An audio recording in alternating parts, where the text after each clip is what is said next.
اللہ تبارک و تعالی، بس غور سے سنیے، یہیں سے میری تقریر شروع ہو رہی ہے۔ اب جو 20 سے 25 منٹ کی گفتگو ہو آپ محبتوں سے سنیے۔ اللہ تبارک و تعالی ارشاد فرماتا ہے الہاکم التکاثر حتی زرتم المقابر۔ کوئی ضروری نہیں ہے کہ آپ کی طبیعت کی بات کر جاؤں میں، کوئی ضروری نہیں۔ آپ کی طبیعت کیا ہے، آپ کیا سننا چاہتے ہیں، آپ کا خیال کیا ہے، آپ کا ارادہ کیا ہے، مجھے کیا معلوم؟ آپ کی طبیعت کیا ہے مجھے کیا پتا؟ کیا سننا چاہتے ہیں آپ؟ اور وہی سننا چاہتے ہیں جو سننے کے عادی ہو گئے۔ مگر میں آپ کی طبیعت کی کوئی بات نہیں کروں گا۔ آپ کی طبیعت میں مجھے کوئی سروکار بھی نہیں ہے، اس لیے کہ آپ کی بات، آپ کی سوچ، آپ کا ارادہ، آپ کی فکر، آپ کی طبیعت صرف طبیعت ہے۔ میرے نبی کی طبیعت ہی شریعت ہے۔ میں آپ کی طبیعت کی بات نہیں، اپنے نبی کی طبیعت کی بات کروں گا، اپنے آقا کی طبیعت کی بات کروں گا۔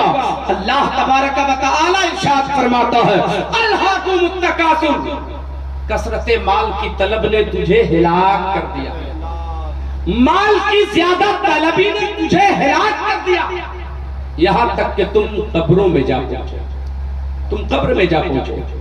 کثرت مال کی طلب نے، مال کی زیادہ طلبی نے، مال کے زیادہ چکر نے تجھے ہلاک کر دیا۔ مال آنا چاہیے، پیسہ آنا چاہیے، سرمایہ جمع ہونا چاہیے، دولت بننی چاہیے، چاہے جیسے بھی آؤ، حلال طریقے سے آئے یا حرام طریقے سے آئے، جائز طریقے سے آئے یا ناجائز طریقے سے آئے، پیسہ آنا چاہیے، دولت بڑھنی چاہیے، سرمایہ جمع ہونا چاہیے، بلڈنگ بننی چاہیے، 2-4 ماروتی کار دروازے پہ کھڑی ہو جانی چاہیے، پیسہ جمع ہو، جمع کرتے رہے، پوری زندگی کوشش میں لگے رہے، پوری زندگی بھاگ دوڑ کرتے رہے، پیسے جمع کرو، پیسے جمع کرو، پیسے جمع کرو۔ آنکھ بند ہو گئی، روح نکل گئی، قبر میں چلے گئے، مال پڑا کا پڑا رہ گیا، مال دھرا کا دھرا رہ گیا، مال کوئی کام نہ آیا، قبر میں گئے، مال تیرا پڑا کا پڑا رہ گیا۔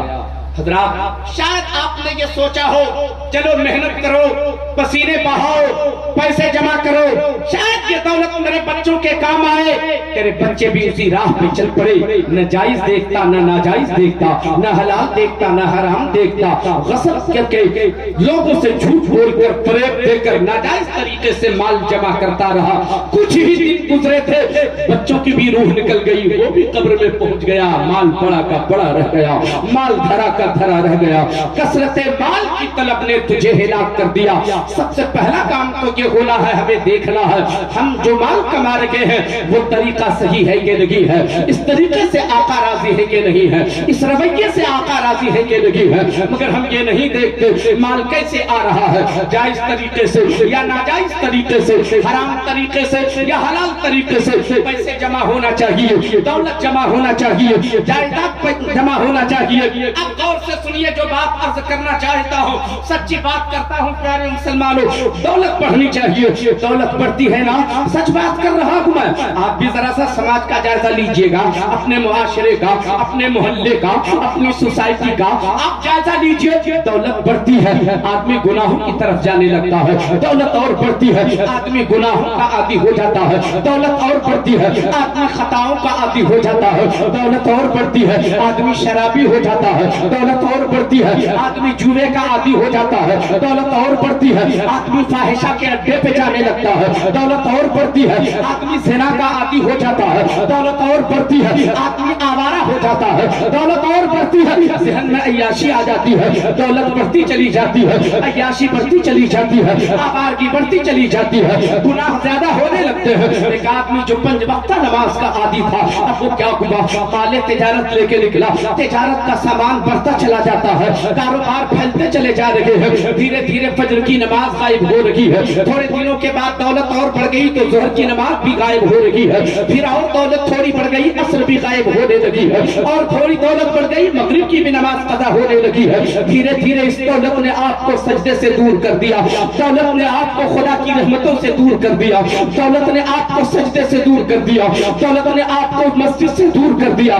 دولت کی کثرت انسان کو ہلاکت کی طرف لے کر چلی جاتی ہے، دولت انسان کو ہلاکت کی طرف لے کے جاتی ہے۔ میرے دوستو، دولت بڑھتی ہے انسان مغرور ہو جاتا ہے، دولت بڑھتی ہے آدمی کے اندر تکبر پیدا ہو جاتا ہے، دولت بڑھتی ہے آدمی کا خلوص چھن جاتا ہے، دولت بڑھتی ہے آدمی کا اخلاص چھن جاتا ہے، دولت بڑھتی ہے آدمی کا پیار گھٹنے لگتا ہے، دولت بڑھتی ہے آدمی کی محبت لٹ جاتی ہے، دولت بڑھتی چلی جاتی ہے، انسان مغرور ہوتا چلا جاتا ہے، تکبر بڑھتا چلا جاتا ہے، انانیت پیدا ہوتی چلی جاتی ہے، گناہوں کی طرف آدمی بھاگتا چلا جاتا ہے۔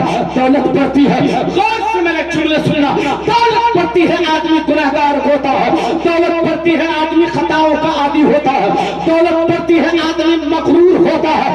اور ایک جملہ سنبھالنے کی کوشش کیجیے گا، اگر کلیجہ ہے تو اسے برداشت کرنا، دولت بڑھتی ہے ہماری بہن بیٹیوں کے کپڑے چھوٹے ہونے لگتے ہیں، دولت اور بڑھتی ہے ہماری ماں بہن کے سر سے دوپٹہ سرک کر کندھے پہ آ جاتا ہے، دولت اور بڑھتی ہے تو دوپٹہ کندھے سے بھی نیچے چلا آتا ہے۔ بولو سچ ہے کہ نہیں ہے؟ دولت انسان کو کہاں سے کہاں پہنچا دیا۔ اب آپ مجھ سے سوال کرو مولوی بتاؤ، کیا دولت نہ کمائیں؟ کیا ہم سرمایہ جمع نہ کریں؟ کیا ہم روزی حاصل نہ کریں؟ کیا ہم محنت و مزدوری نہ کریں؟ کیا ہم پیسے نہ کمائیں؟ کیا ہم روزی حاصل نہ کریں؟ آپ کا خادم گنہگار جنید جمالی عرض کرے گا، آپ نے سمجھا نہیں، آپ نے غلط مفہوم اس سے نکالا۔ دولت تو آپ کو کمانا ہے، دولت تو آپ کو حاصل کرنا ہے، پیسے تو آپ کو جمع کرنا ہے، پیسے آپ نہیں کماؤ گے، اپنے بچوں کی کفالت کہاں سے کرو گے؟ پیسے نہیں کماؤ گے، اپنی بیوی کے ضروریات کیسے پورے کرو گے؟ پیسے نہیں کماؤ گے، اپنے بچوں کو اسکول کالج میں کیسے پڑھاؤ گے؟ پیسے نہیں کماؤ گے، مسجد کی تعمیر کہاں سے ہوگی؟ پیسے نہیں کماؤ گے، مساجد کی تعمیر کیسے ہوگی؟ پیسے نہیں کماؤ گے، مدرسے کے بچوں کی کفالت کیسے ہوگی؟ پیسے نہیں کماؤ گے، غریبوں کی مدد کون کرے گا؟ پیسے نہیں کماؤ گے، بیواؤں کا سہارا کون بنے گا؟ پیسے نہیں کماؤ گے، لاچاروں مجبوروں کی مدد کون کرے گا؟ پیسے کماؤ، دولت کماؤ، سرمایہ جمع کرو، مگر میرا کہنا کیا ہے، ایسی دولت نہ کماؤ جو دولت تجھے جہنم لے کے چلی جائے، ایسی دولت کماؤ جو دولت تجھے جنت کی طرف لے کے جائے، ایسی دولت کماؤ جو تجھے خدا کی رحمتوں کے قریب کر دے، جو خدا کی رحمتوں کے قریب کر دے۔ ایسی دولت کماؤ جو رسول اللہ کی خوشنودی حاصل کرا دے، ایسی دولت کماؤ جو جنت کی راہ پہ تجھے لگا دے، دولت کو اللہ کی رضا کا سبب بناؤ، دولت کو جنت میں جانے کا سبب بناؤ، دولت کو جہنم سے دوری اختیار کرنے کا راستہ بناؤ۔ میں یہ نہیں کہتا دولت نہ کماؤ، دولت کماؤ مگر ان دولتوں کو اللہ کی رضا کا سبب بناؤ۔ توجہ ہے آپ کی؟ سچ بول رہا ہوں؟ کتنے لوگوں کی توجہ ہے؟ ذرا ہاتھ اٹھا کر بتائیے۔ ماشاءاللہ، سبحان اللہ۔ حضرات گرامی، میں چاہوں ہنگامہ خیز خطاب کروں، آپ سے نعرے لگواؤں، یہ محلہ بولیے، وہ محلہ بولیے، آپ خاموش کیوں ہیں؟ آپ کیوں نہیں بولتے ہیں؟ حضرات، یہ کام میرا ہے، بولنا میرا کام ہے، آپ کا کام سننا ہے۔ آپ محبتوں سے سنیے، آپ محبتوں سے سنیے، بات دل میں اترے تو اس پہ عمل کیجئے۔ اللہ اکبر۔ اللہ فرماتا ہے، کثرت مال کی طلب نے تجھے ہلاک کر دیا۔ دولت کو اللہ کی رضا کا سبب بناؤ، دولت کو جنت میں جانے کا سبب بناؤ۔ ایسی دولت ہمیں جمع کرنا ہے جو دولت ہمیں جنت کے راستے پہ لگا دے، جو دولت ہمیں جہنم سے دور کر دے۔ ایسی دولت ہمیں کمانے کی ضرورت ہے، ایسی دولت ہمیں کمانے کی ضرورت ہے، ایسا سرمایہ ہمیں جمع کرنے کی ضرورت ہے۔ حضرات گرامی، بزرگوں سے سیکھنا ہے اپنی زندگی کیسے گزارے، بزرگوں سے سیکھیے۔ دولت کمایا کہاں خرچ کیا، دولت کمایا کیسے خرچ کیا، دولت کمایا تو کہاں لگایا۔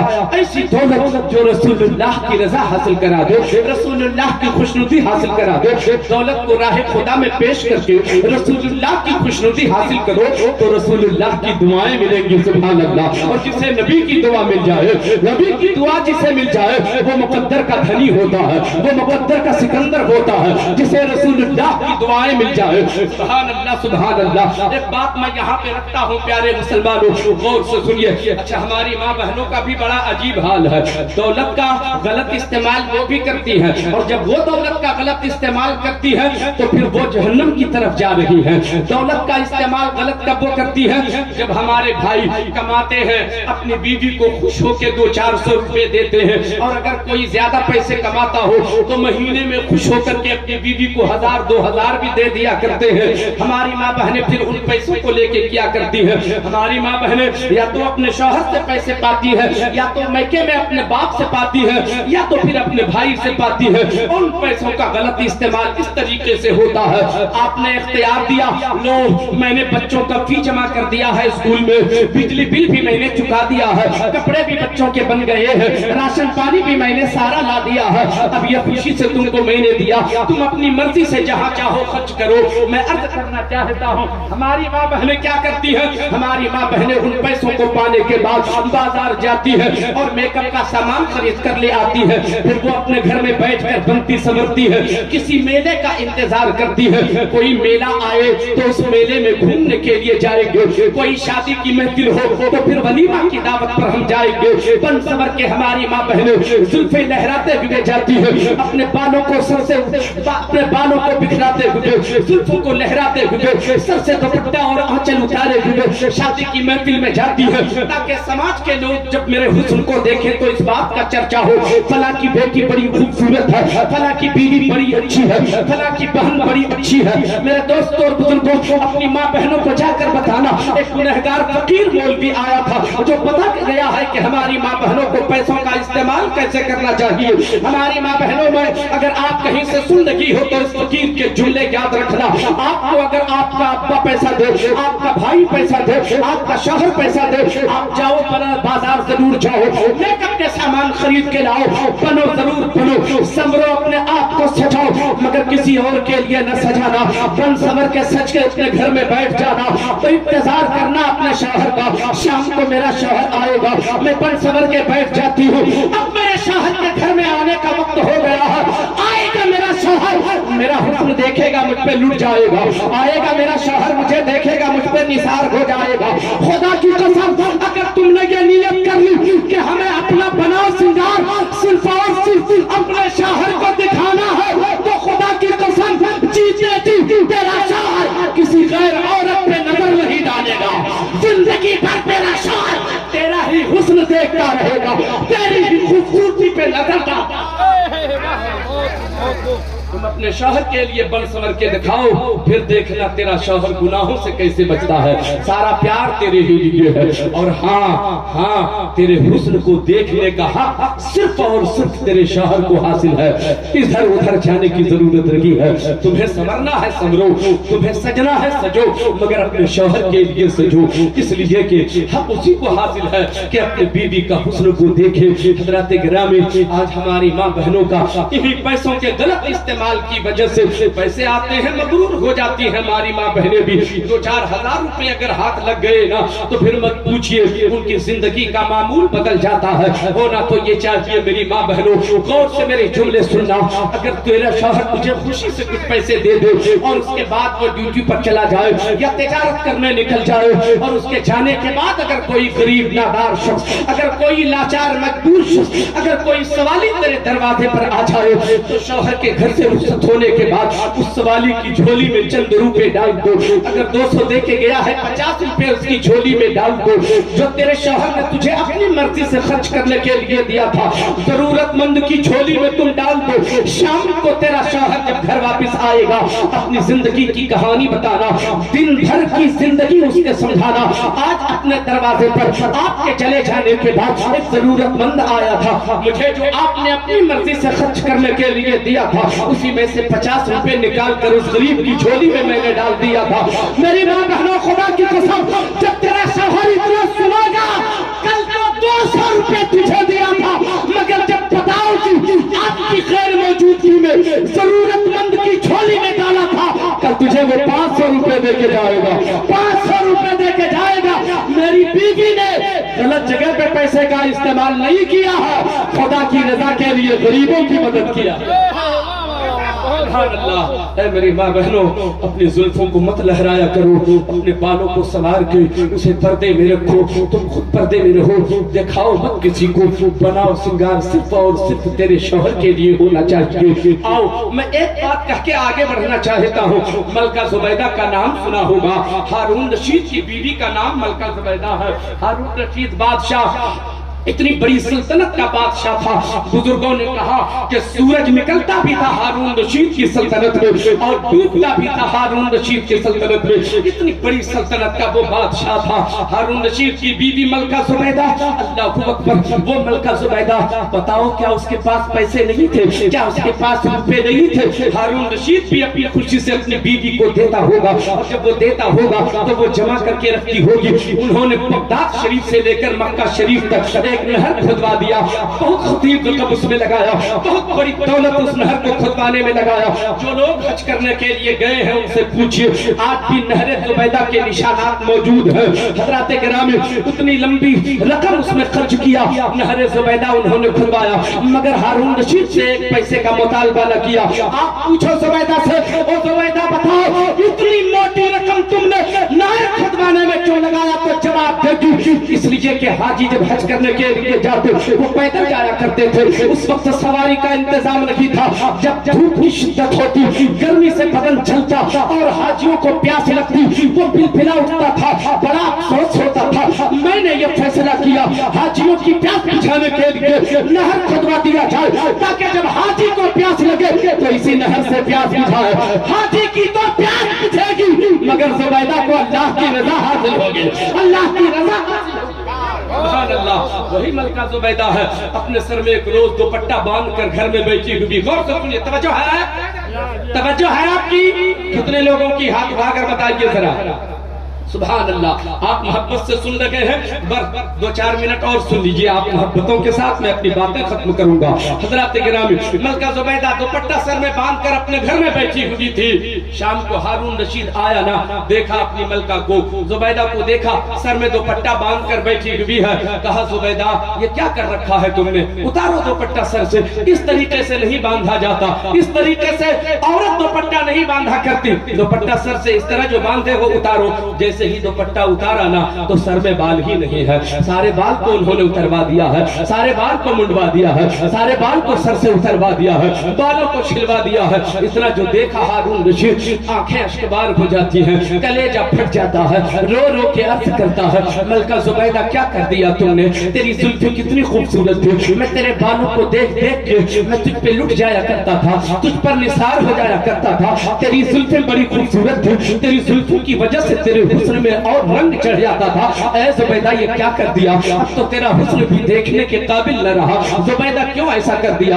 روتے جا رہا ہے ہارون رشید، بولتے چلے جا رہے ہیں، بات جب ختم ہوتی ہے زبیدہ اب بولنا شروع کرتی ہے، اے ہارون رشید، اے بادشاہ میری بھی تو بات سنے۔ ہاں زبیدہ جلدی بتاؤ معاملہ کیا ہے؟ تم نے سر سے بال کیوں اتروا دیا؟ سر کا بال کیوں منڈوا دیا؟ زبیدہ جلدی بتاؤ، کلیجہ پھٹا جا رہا ہے۔ اے زبیدہ جلدی بتاؤ، کلیجہ پھٹا جا رہا ہے۔ توجہ ادھر ہونی چاہیے، آپ کا دھیان میری طرف ہونی چاہیے۔ ایک ایک جملہ محبتوں کے ساتھ سنیے آپ۔ زبیدہ کہتی ہارون رشید کیا بتاؤ، آج میں غسل کرنے کے بعد اپنے چھت پر چلی گئی، دھوپ میں بیٹھ کر اپنے چھت پر بالوں کو سکھا رہی تھی، بالوں کو سکھا رہی تھی دھوپ میں بیٹھ کر، اچانک مجھ کو محسوس ہوا میرے پیچھے کوئی کھڑا ہے۔ جیسے ہی میں نے پلٹ کے پیچھے دیکھا، میری چھت کے بغل میں جو دوسری چھت تھی اس چھت پر ایک نوجوان کھڑا تھا، جھانک رہا تھا میرے بالوں کی طرف، دیکھ رہا تھا میری زلفوں کو، دیکھ رہا تھا میرے بالوں کو۔ میں فوراً نیچے اتر آئی، نیچے اترنے کے بعد میں نے فیصلہ لیا، جن بالوں پہ غیر محرم کی نظر پڑ گئی ہو، اب وہ بال میرے شوہر کے قابل نہیں رہا، میرے شوہر کے قابل نہیں رہا، میں نے اپنے سارے بال اتروا دیا۔ میری ماں بہنوں کیا کرتی ہو تم؟ میلوں میں بالوں کو بہلا کے چلتی ہو، آپ شادی کی محفل میں اپنے بالوں کو لہرا کے چلتی ہو۔ خدا را دولت کا نشہ اتارو، نبی کی محبت کا نشہ چڑھاؤ، فاطمہ زہرا کی کنیز بن کر زندگی گزارو، تیرے بچے غلام حسین ہوں گے، تیرے بچے غلام غوث نظر آئیں گے۔ اور اگر تم نے اپنے آپ کو نہ سنبھالا تو پھر تیرا بیٹا شرابی ہی ہو سکتا ہے، تیرا بیٹا جواری ہی ہو سکتا ہے، تیرا بیٹا بے نمازی ہی ہو سکتا ہے۔ اپنے آپ کو سنوارنے کی ضرورت ہے۔ میں بات ختم کرنے چلا ہوا۔ اللہ اکبر، اللہ فرماتا ہے کثرت مال کی طلب نے تجھے ہلاک کر دیا۔ توجہ ہے؟ سنیں گے آپ لوگ؟ 2-4 منٹ سنیے گا۔ ماشاءاللہ، اللہ اکبر۔ میں کہتا ہوں نہیں کہ دولت کمائیے، پیسے حاصل کیجئے، روزی حاصل کیجئے، محنت کیجئے، پیسے جمع کیجئے، مگر غلط استعمال نہ کیجئے۔ ان پیسوں کو اللہ کی رضا کا سبب بنائیے، ان پیسوں کو اللہ کی رضا کا سبب بنائیے، رسول اللہ کی خوشنودی کا سبب بنائیے، ان روپوں کو جنت میں جانے کا سبب بنائیے۔ پیسے خرچ ایسی جگہ کریں ہم جس سے جنت کی راہ ہموار ہو جائے، جس سے اللہ و رسول کی رضا حاصل ہو۔ سرکار عثمان غنی، بس میں بات ختم کر رہا ہوں، اب سمیٹ رہا ہوں۔ سرکار عثمان غنی چند دنوں کے لیے مدینہ شریف سے باہر تشریف لے جاتے ہیں۔ ایک بار بولے تو محبت سے ذرا اور اونچی، ذرا اور اونچی، ذرا اور اونچی، سبحان اللہ سبحان اللہ۔ حضرات عثمان غنی چند دنوں کے لیے مدینہ شریف سے باہر تشریف لے گئے۔ 5 دنوں کے بعد پھر مدینے کی طرف واپس آتے ہیں۔ جیسے ہی مدینے میں قدم رکھا نا، مدینے میں قدم رکھا تو اذان کی آواز آئی۔ گھر نہیں گئے، مسجد نبی دوڑ کے چلے گئے، مسجد نبی کی طرف دوڑ پڑے۔ مسجد نبی پہنچے، میرے آقا مصلی امامت پر تشریف لے جا چکے ہیں۔ گئے، آقا نے نیت باندھ لی، نماز شروع ہو گئی۔ عثمان غنی نے بھی جا کر نماز شروع کر دی، نیت باندھ لی، کھڑے ہو گئے، مگر دل میں خیال ہو رہا ہوگا آقا جلدی سلام پھیریں تاکہ چہرے کا دیدار ہو جائے۔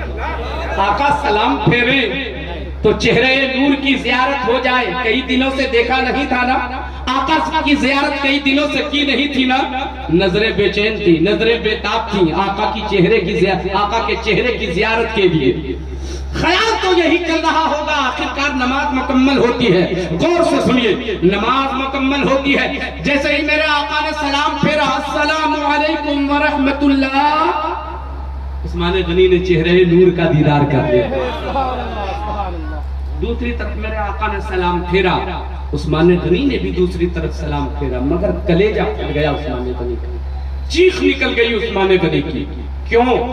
جیسے ہی آقا نے فرمایا السلام علیکم ورحمت اللہ، باتوں میں کمزوری کا احساس ہوا، چہرے سے نقاہت کا اثر واضح ہو رہا تھا، باتوں میں تھوڑی سستی دکھ رہی تھی، چہرہ اترا سا دکھ رہا تھا۔ عثمان غنی بے چین ہو گئے، کیا ہو گیا میرے آقا کو، کیا ہو گیا محبوب خدا کو، کیا ہو گیا شافع محشر کو؟ چہرہ اترا ہوا لگ رہا ہے، باتوں میں کمزوری کا احساس ہو رہا ہے، چہرے سے نقاہت کا اثر واضح ہو رہا ہے، معاملہ کیا ہے؟ ہمت نہیں پڑ رہی ہے کہ آقا سے کچھ پوچھا جائے۔ بغل میں حضرت بلال تھے، ہاتھ پکڑا، کنارے لے گئے، بلال آپ ہی بتاؤ، آپ تو نبی کے ساتھ ہمیشہ رہتے ہو نا، بتاؤ نبی کو تکلیف کیا ہوئی، آقا کو کیا تکلیف ہوئی، آقا کو کیا اذیت پہنچی؟ آقا کا چہرہ ہوا لگ رہا ہے، آقا کی باتوں میں کمزوری ہے، آقا کے چہرے سے کمزوری کا احساس ہو رہا ہے، بتاؤ وجہ کیا ہے، بتاؤ اے بلال ذرا جلدی بتاؤ، بے چین ہو رہا ہوں میں۔ حضرت بلال نے عرض کیا عثمان مجھ سے نہ پوچھو، جاؤ مصطفیٰ کے گھر جا کے معلوم کر لو کہ معاملہ کیا ہے۔ عثمان غنی وہاں سے نکلے، جاتے ہیں میرے آقا کے گھر، آواز دی امی عائشہ کو، سیدہ عائشہ صدیقہ رضی اللہ تعالی عنہا، ہم تمام مومنوں کی امی جان، آواز دیتی ہے کون؟ جواب ملا میں عثمان بول رہا ہوں امی جان، نبی کا غلام بول رہا ہوں۔ ہاں عثمان کیا بات ہے امی جان بتائیے، آقا کی باتوں میں کمزوری کیوں ہے، آقا کا چہرہ اترا سا کیوں لگ رہا ہے، میرے آقا کی پریشانی نہ دیکھی جاتی؟ سیدہ عائشہ صدیقہ ارشاد فرماتی ہے عثمان کیا بتاؤں، آج 4 دن گزر گئے، 4 دنوں سے تیرے نبی نے کچھ نہیں کھایا ہے، حلق کے نیچے ایک دانہ تیرے نبی کے حلق کے نیچے نہیں اترا ہے، اتنا سننا تھا۔ چیخ نکل گئی حضرت عثمان غنی کی، دوڑے عثمان غنی اپنے گھر چلے جاتے ہیں، آٹے کی بوری اپنی پیٹھ پر اٹھا کے رکھا ہے، 20 غلام موجود تھے عثمان غنی کے گھر اس وقت۔ غلاموں نے دیکھا میرے آقا نے آٹے کی بوری اپنی پیٹھ پہ اٹھا کے رکھا، 20 غلام دوڑ پڑے، راستہ روک لیا، ہاتھ باندھے عرض کرنے لگے غلام آقا یہ کیا کر رہے ہیں، قیامت نہیں آ جائے گی، بوری نیچے رکھیے، حکم فرمائیے، ہم غلام آخر کس دن کے لیے ہیں،